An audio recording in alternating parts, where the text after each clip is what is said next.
Hey everyone, Phobos here, coming at you with another build guide, and this time it's for a Poison Incinerate Berserker. And I know you're probably a bit confused because you heard Incinerate, and you're probably thinking, oh, that's the skill that got removed from the game 2 patches ago.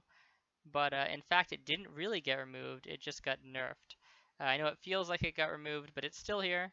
And yeah, it seems pretty weak when I was first trying it out, but my friend and I did a little bit of theory crafting, and it turns out that if you add poison onto anything with double dipping, you can pretty much make anything good in this game. So that's what we did, and it was a ton of fun. So that's why you have the build guide that's coming to you now. And I was a little concerned about releasing these poison guides because poison or double dipping, which makes the poison strong, is supposed to get the nerf back pretty soon. But GGG just released a statement basically saying that the nerfs are going to be reserved for 3.0, so they're not going to come through in 2.6. So that means we have an entire extra league to basically mess around and have fun with double dipping, get your last hurrah in, I guess you could say. So that being said, this will all still be viable next patch, and let's get into the guide, right? So there's one thing I did want to say before we get into the nitty gritty, and that is that this is sort of an unfinished build. And what do I mean by that? Well, the level is a little bit low, and it's probably should be built to CI. Right now it's hybrid, and I'm going to discuss the CI tree a little bit later on. When I get into the skill tree, the level of the character isn't really super important because we're just going to be picking up a couple more damage nodes, some jewel slots, and some more life and stuff like that. So the level is not really the relevant part, but in an ideal perfect world, it should be CI.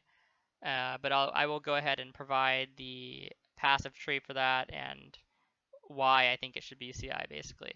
I normally don't like to release guides that are sort of not finished, I guess you could say, but I want to release a lot of content leading up to 2.6 in terms of build guides, and I'm not going to have time to play all of them through to their maximum potential, I guess you could say, but the theory crafting is still solid, and I have playtested the builds in like normally at least red maps or so, so they're definitely effective and viable to that extent, and when they reach their full potential, they'll be viable in tier 15 as well and stuff like that. It's just this character right now isn't quite there yet. So getting into the build, the idea here is that we're trying to do damage with poison, and how we're going to do that is, first of all, we need to get chaos damage, because if you're going to do poison damage, you need either chaos or physical,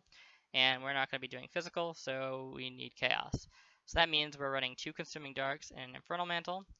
You don't really need an Infernal Mantle. Some people really don't like the 100% increased spell damage around low mana. And if you don't have the Infernal Mantle, since you don't have to worry about that, you can kind of use different curses. So you could maybe do like a Blasphemy Temp Chains, or if you don't want to do Berserker, you could do a Blasphemy Warlord's Mark for the Leech and stuff like that. But I personally wouldn't recommend a Blasphemy Warlord's Mark because you get wrecked by Hexproof for the map mod, and then just curse immune mobs in general. And it's a big pain in the ass. My friend actually tried to do this build initially as a witch, and he picked like the Necro Ascendancy, and the idea was he was getting a ton of cast speed to apply the poison really fast with the skill that allows you to put offerings on yourself, so you get the, I think it's 30% cast speed or something from one of the offerings. And the theory was really great and the damage was there, but when we were playtesting it, when he would run into anything that's curse immune, he would just get absolutely wrecked because his mana would just go to nothing and he wouldn't be able to do damage. It was pretty terrible. So that's why I recommend Berserker. And if you're going Berserker, you really don't need the Warlord's Mark, which means you really don't need to run a chest that's not Infernal Mantle, because you don't need Blasphemy Temp Chains or something like that. You can always just cast it.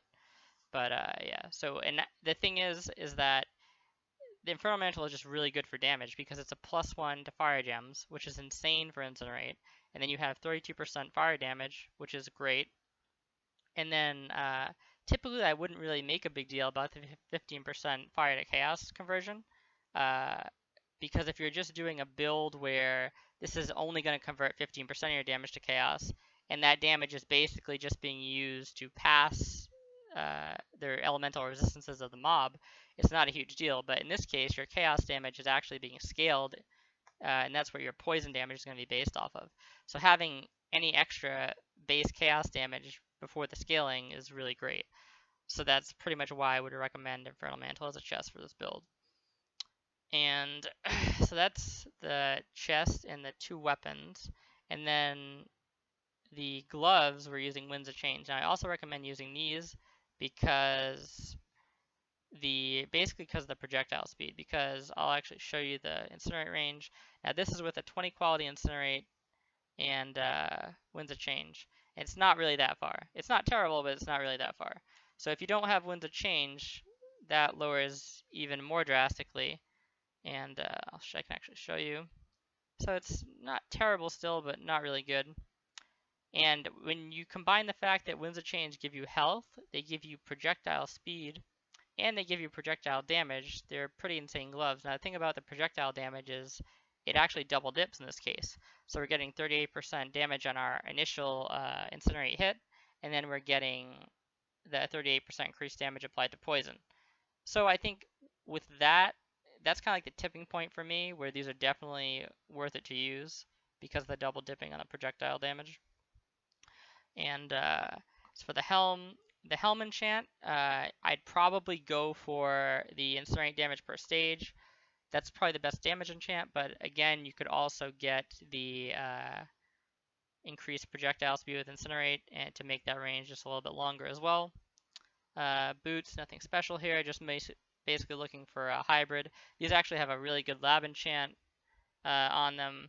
Or it's actually kind of good. I mean, if it if it does proc, it's amazing. But the odds of it proccing, I guess, are not that great all the time. And the belt is pretty standard. And the rings are the thing I really wanted to go over. So I use 2 Elrond rings with a -7 mana cost.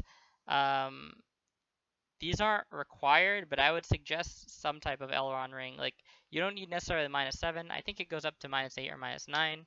But -5s would do you fine. The mana leech that you get from the Berserker Ascendancy does a lot of work towards helping your mana out. But I would definitely recommend some Elrond rings. These, they can be kind of expensive. I think what I did is I just got one with like life and the minus cost of skills, then I regold and then crafted a resist on there. So it's mostly just resist, life, and minus mana cost on skills. That's what you're looking for the rings. And then finally, it's the neck. Now this is just a generic neck I have in this character, but ideally I would be using a Presence of Chula. And the reason why I would be using a Presence of Chula is pretty much the same reason why this build should probably go CI.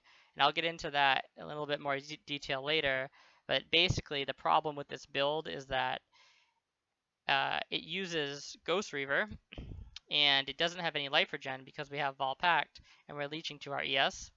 Now we have Discipline as an aura, so we have a fair amount of ES, but since we have no regen, chaos damage really crushes us pretty hard, and we have no way to really replenish our health pool aside from instant life flasks. So that makes you particularly vulnerable when you have kind of low chaos res. Now, if you open this up, it says I have positive 20 chaos res, but when I go into the wilderness or the actual merciless, I'm going to have -40.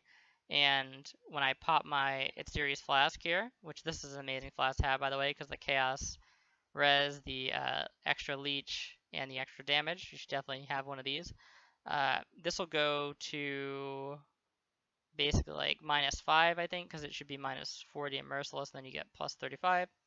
But that's still not a ton of chaos res. Ideally, you want to be positive. And if you get a Presence of Chula, that will be +60 chaos res, which is amazing. And then you don't really suffer the dare, but that's just because the character was stripped a bit. So yeah, that's why Presence of Chula is amazing on this hybrid version. And CI is just better overall because it'll completely block out chaos damage and you won't have to worry about it at all. And you're probably going to have a similar effective health pool with CI and more points to spend on damage. So even though you're building this as a Berserker, it's still very possible to go CI, and that's the build that I would recommend. And I'll post the skill tree for that in the description of the build. But like I said, it can still be done like this. I would just get the presence, or if you don't have the presence, just avoid chaos damage, basically like the plague. The real problem with this league is that you have the breaches and they can be random, so this build kind of gets wrecked in Chiola breaches right now. But if you had the amulet, it wouldn't. So let's get into the, before we move into the rest of the tree, let's actually just go over the support gems. Because we're running Elemental Focus for the more, Incinerate, obviously faster casting, Controlled Destruction, and LMP. Now Incinerate no longer benefits from Spell Echo, so that's why we don't have Spell Echo in here. And in a 6-link, you would basically run Void Manipulation, and you do even more damage. If you look at the tooltip right now, this is with the Golem out, I believe. It's 19.6k. Now, this is only in stage 1, and it goes to stage 3, keep in mind, and this is not counting any of our poison damage or any of the damage from our curses. And our curses would be a good thing to talk about next. Basically running dual curse on this character. As you can see, we have the node right here. And running a temp change, which is cast manually, which I just basically cast on high HP targets. And then on top of that, I'm running a Witchfire Brew, which is basically like an aura of vulnerability. And vulnerability is amazing because it gives like 40% more damage over time. So, and you just pop that. You can see it's like a blasphemy essentially. And it also gives you the smoke cloud and everything like that. Really good flask. And just really strong. And when you pop this and you have the temporal change is basically there to increase the duration of the poison on the mob. So you're getting more stacks with temporal change, which is causing a lot more damage. And in addition to that, it slows the mob, which is always great. And we're getting the extra damage from the Vaughn. So let's get into the actual tree now. I'll go over the Ascendancy first. So in addition to the why I was outlining before that Pain Reaver was a really good skill because you get the mana leech regardless and you don't need to run the Warlord's Mark. That is a really good thing about going Berserker. But let's not forget Aspect of Carnage because this is an insane node for any type of double dipping poison build because you get the initial damage up front and then since it's just 40% more damage, that more damage gets applied to poison as well, which just allows you to do absolutely insane damage. And if we're talking about single target damage, another thing we can do with this build is we can swap in slower projectiles for LMP in a single target fight. And instead of having a 17% less, you're getting like, I think it's close to a 40% more or something. So the damage boost there is just insane. And all this is getting scaled with Aspect of Carnage. It's just really strong. And then if you get your Uber points, which this character has not done Uber yet, but you get Cloaked in Savagery. Now, I haven't actually tested this out yet, so if anybody in the comments knows how this works, feel free to point it out to me. But I'm pretty sure how this works is that this leech from Cloaked in Savagery doesn't actually get affected by Ghost Reaver. Now, this is pointed out to me in another build I was trying to make by a friend that would benefit from Cloaked in Savagery. Now, normally you'd say that sucks if you're trying to go CI, but for a hybrid build, it's actually kind of good because if anything penetrates 15% of your actual life value, that means that you're leeching 100% to your life. So that'll go right back up. And then on top of that, you're leeching to your ES with Ghost Reaver. So if that is how that works, then Cloaked in Savagery becomes a very strong node for this build.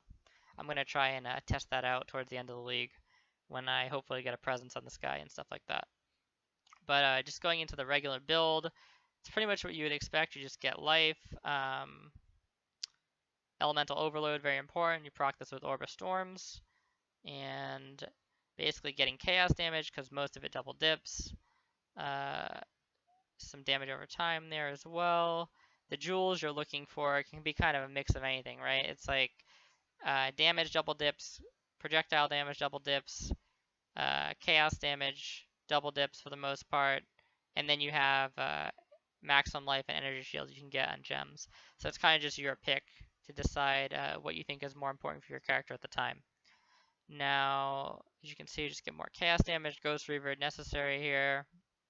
Vol Pact, very important. And some more chaos damage, and then duration nodes.